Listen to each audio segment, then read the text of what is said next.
suggestions as to like how to say no without saying no. So what are the exact words that we can try to use? So some strategies first is, I like the first one the most. I would always agree, because as people, right, we like to be agreed to, right? Like we make a request and then the answer is no, cannot, no. That also often results in the, when there are two, one of their favorite words is no. My son has also gotten quite creative with no. He will say like, and oh no, and then I realized, have I been saying no to him too much? So perhaps, we could agree. We could say, yeah, sure. Yes, let's do that as soon as. So maybe if I offer an example, that would be, I want to eat snacks, during dinner. So sure, we can as soon as we finish dinner. I'll put the snack on the table. And yes, we can. Let's have a snack as soon as we finish, as opposed to no, you cannot have a snack, and then that may lead to a meltdown, and they may not have their dinner as well. Choice, that's another one of my favorite. So the less now but more later. So okay, you can have the snack now, but if you have the snack now, you can only have two star puffs, for example. But if you wait it out and you finish your dinner, you can have 5. So waiting it out also helps with that, learning that delayed gratification, which can be very helpful, and we can generalize to a lot of other things.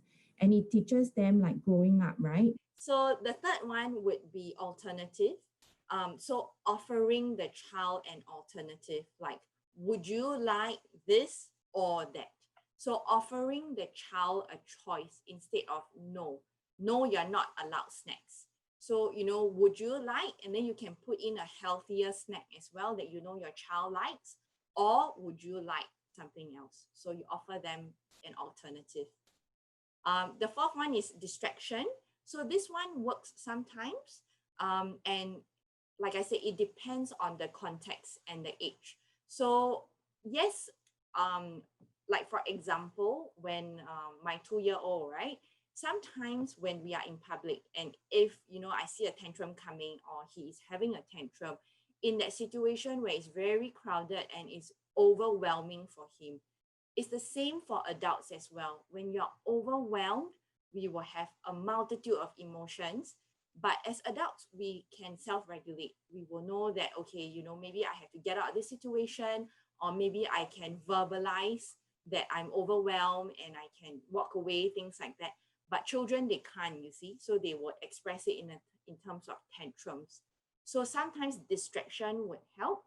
If you see that they are having a tantrum, you can distract them by getting them to, participate in an activity, or engage them in an activity that they like. Or you can tell them, hey, you can have a look, do you see that ambulance that have just drove past?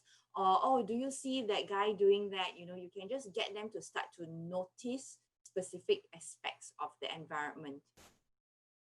The next one would be same boat. So you can be sat together with them, so for example, you can say, hey, I want that candy too. I also want that lolly, but I also can't wait until later. And then you show them a very exaggerated, sad face. I find that this is particularly helpful, especially with younger children, because one, you're also teaching them healthy emotions. That it's okay to be sad when you don't have something that you want. Same thing with delayed gratification, right? It's sad when you don't have it immediately. So I like this one as well. Be sad together, console each other. You're also teaching your child how to express and experience empathy. The last one is the IOU system. So, okay, we can write down together that, okay, I owe you 5 lollies. When you finish your dinner, you can claim them, you can have them. So you can have a bit of fun. You can be the one writing it, or you can get your child to write it if they are able to write, or you can write it together. And then after that, you can get them to claim it after they have, exhibited the behavior that you want them to exhibit.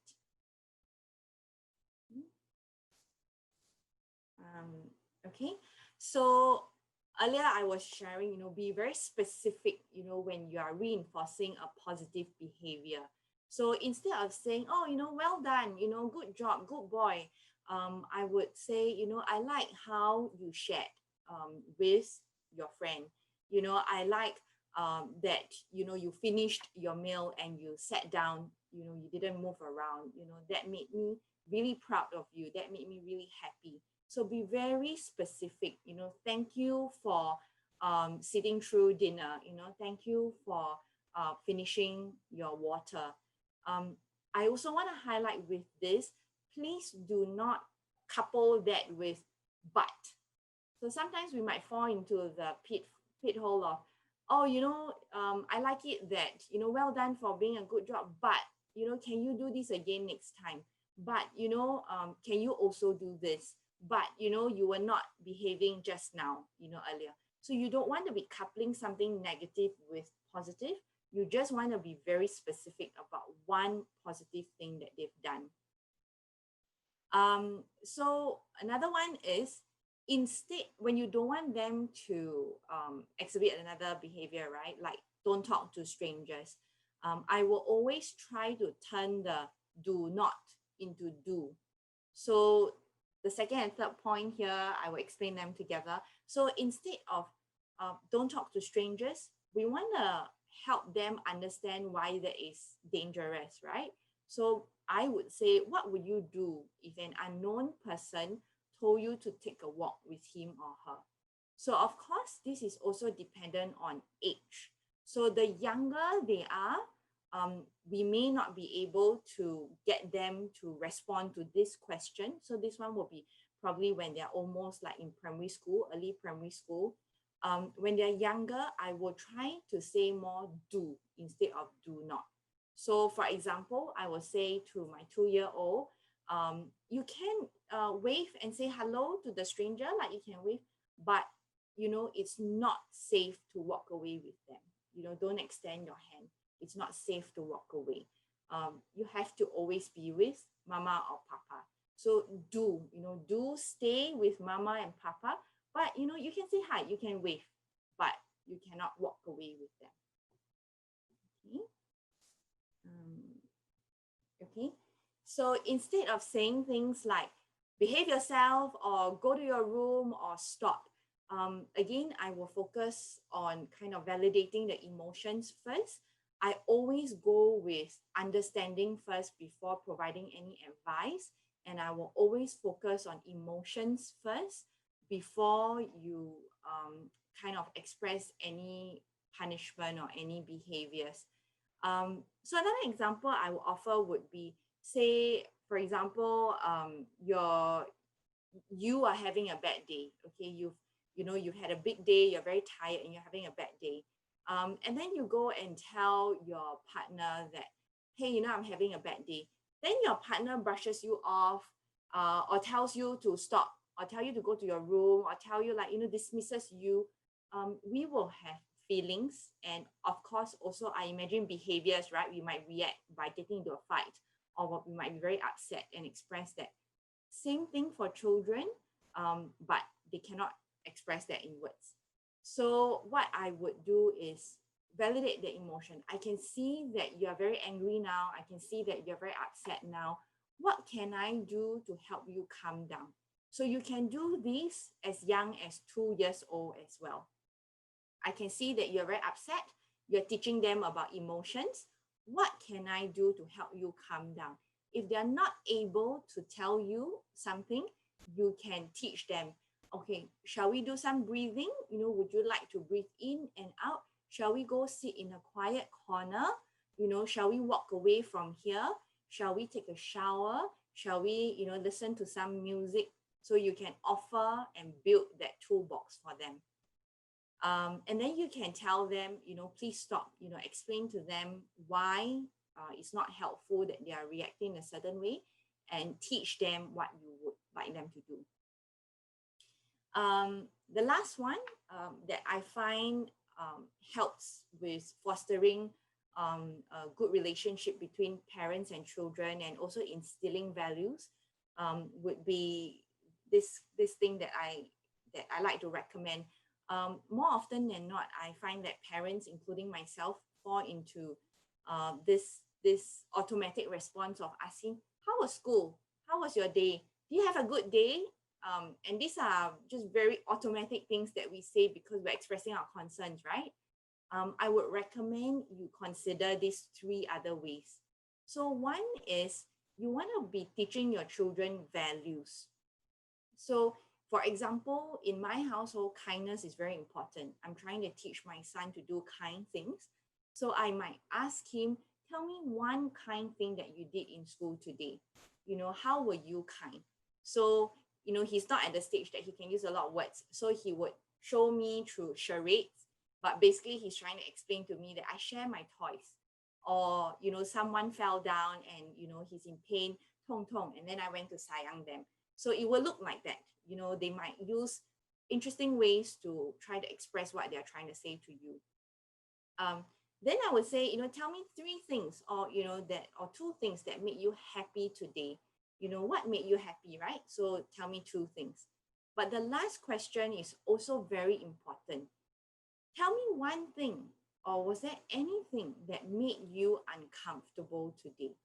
Because we don't want to only breed a culture where you have to only be happy and you are not allowed to be sad, or you cannot express any sadness or frustration or anger.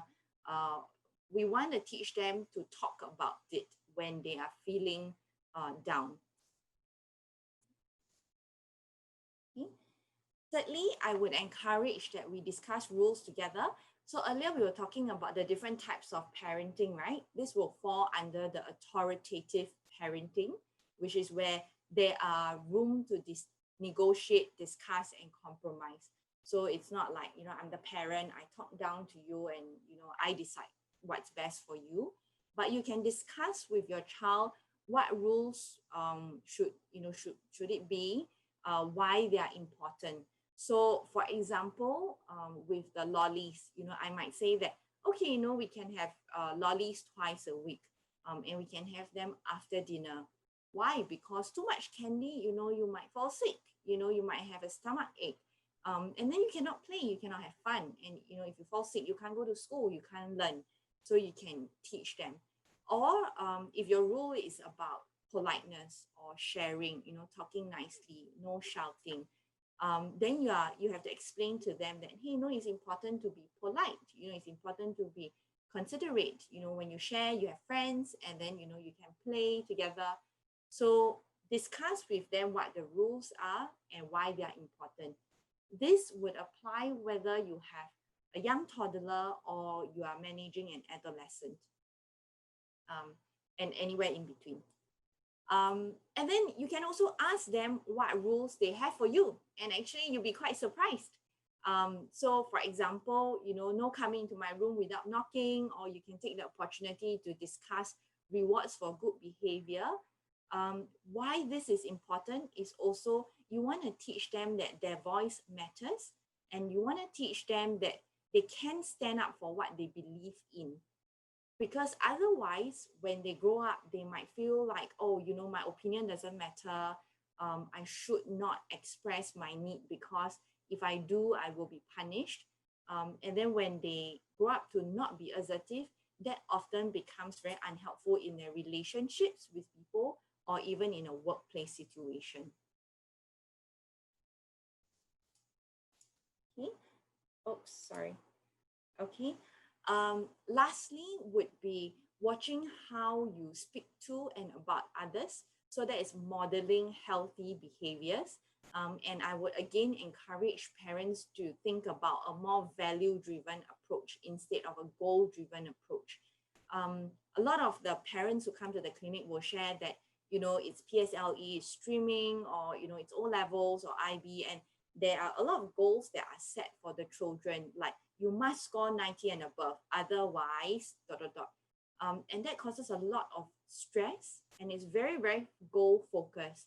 What that means is over time, children will also learn to adopt that being very goal focused. I have to attain this goal, then I meet another goal, and I meet another goal. That often we understand creates that chronic unhappiness and discontentment. So instead of being goal focused, I would recommend a more value driven approach. So what kind of values do you want to instill in your children? If you want to instill kindness, if you want to instill appropriate, healthy emotional regulation, then we also need to model that in our behavior. So watch, when when you have a conflict situation with your partner, be aware of whether it's very emotion driven, whether you are shouting with each other, whether you're throwing things at each other, because the children will be observing that and modeling that. If they hear shouting, even if they don't understand the words, they can actually observe that behavior. Then they would also experience some kind of fear, and also that they will model that behavior. So really one of the take-home messages would be, learning to regulate our own emotions first, learning to figure out when I need to step away and have, say, your partner step in and take over because you're very overwhelmed, learning that, you need to look after yourself first. These are really quite important strategies in teaching your child how to regulate their emotion. And then in turn, it would help to manage the tantrums that would come with it.